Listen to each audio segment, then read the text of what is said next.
শুদ্ধ ভক্ত যাদের বৈশিষ্ট্যের কথা এখানে বলা হয়েছে, তারা সর্বদাই পূর্ণরূপে ভগবানের পারমার্থিক প্রেম ভক্তি সেবায় যুক্ত থাকেন।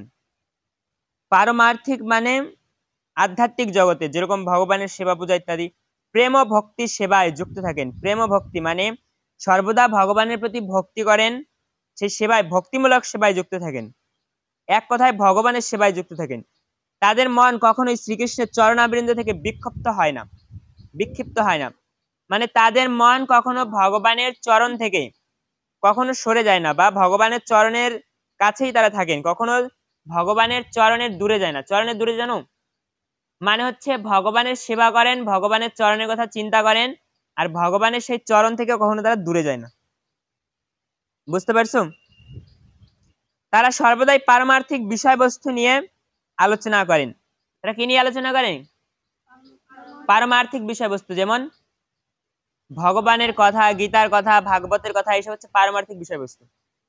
ভগবানের সেবার কথা, এইসব নিয়েই তারা ব্যস্ত থাকেন। তারা সাংসারিক কোনো কথাবার্তা বলা পছন্দ করে না। সাধুর কাছে গিয়ে তুমি বাড়ির লীলা, কাহিনীর লীলা, পরিবারের লীলা, 14 গোষ্ঠীর লীলা শোনাবা, এই লীলা তারা পছন্দ করে না। ওই যতক্ষণ পর্যন্ত এখানে আসো ততক্ষণ পর্যন্ত এখানেই যাও। যারা ভগবানের ভক্ত তারা সাংসারিক কথা, গ্রাম্য কথা, তারা পরিবারের কথা, এইসব আলোচনা তারা পছন্দ করে না। তারা কি পছন্দ করে? তারা সবসময় ভগবানের কথাবার্তাই পছন্দ করে। ভগবান ছাড়া অন্য কোনো বিষয় তারা কথাবার্তা পছন্দ করে না। এ তোমরা শুনবা না আমি চলে যাবো? আমার এমনি অন্য জায়গায় তারা আছে। যারা ভগবানের ভক্ত তারা ভগবানের বিষয় নিয়ে আলোচনা করেন এবং ভগবানের সব বিষয়, ভগবানের সব কথা তারা আলোচনা করেন। অনেকে আছে দেখছি সাধুদের কাছে যাইয়া ভক্তদের মানে ভগবানের ভক্তদের কাছে যাইয়া গ্রাম্য কথা, তার পরিবারের কথা, কোন বাড়ির কে মেয়ে চলে গেছে, কি হয়েছে না হয়েছে, এইসব কথা আলোচনা সাধুর কাছে যাইয়া। যদি এইসব আলোচনা করতে হয় তাহলে গ্রামের কিছু বুড়ি আছে, এরা আবার এইসব বিষয় ভালো জানে, ভালো বোঝে, এদের কাছে কি আলোচনা করবা? অনেকে আছে এসে সাধুদের কাছে এসে বলে, প্রভু কিভাবে জীবনে উন্নতি করব, এটা করব ওটা করবো, এটা একটু বলেন। আসলে সাধুরা এই কাজের জন্য না, সাধুরা এসব পছন্দ করে না। আজ থেকে জেনে রাখো, সাধুরা কি পছন্দ করে? ভগবানের বিষয়ে কথাবার্তা বলতে তারা বেশি পছন্দ করে। আর আমরা ভক্তদের কাছে যাই এইসব বলি না, আমরা গ্রামের কথা, ওই কার কি হয়েছে না হয়েছে, এইগুলা নিন্দা মন্দ যা কিছু আছে সব সাধুর কাছে গিয়ে বলি।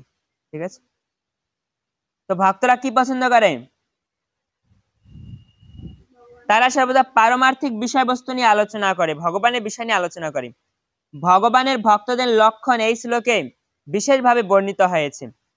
ভগবত ভক্ত দিনের 24 ঘন্টায় ভগবানের লীলা সমূহ কীর্তনে মগ্ন থাকেন। ভগবানের যারা প্রকৃত ভক্ত তারা কি করেন? দিনের 24 ঘন্টায় ভগবানের কথাবার্তায় বা ভগবানের লীলায় মগ্ন থাকে।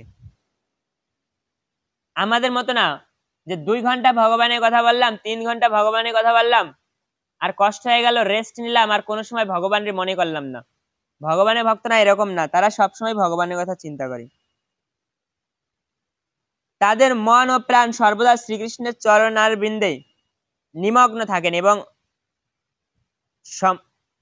সর্বদা শ্রীকৃষ্ণের চরণাবৃন্দে নিমগ্নিত থাকেন। মানে কি? মানে সবসময় ভগবানের কথা চিন্তা করেন, ভগবানের চরণের কথা চিন্তা করেন, এটাকে বলা হয় চরণারবিন্দে নিমগ্ন থাকা। অন্যান্য ভক্তদের সঙ্গে তিনি ভগবানের কথা আলোচনা করে গভীর আনন্দ উপভোগ করেন। ভগবানের পরম ভক্তরা কিসে বেশি আনন্দ পান? কিসে?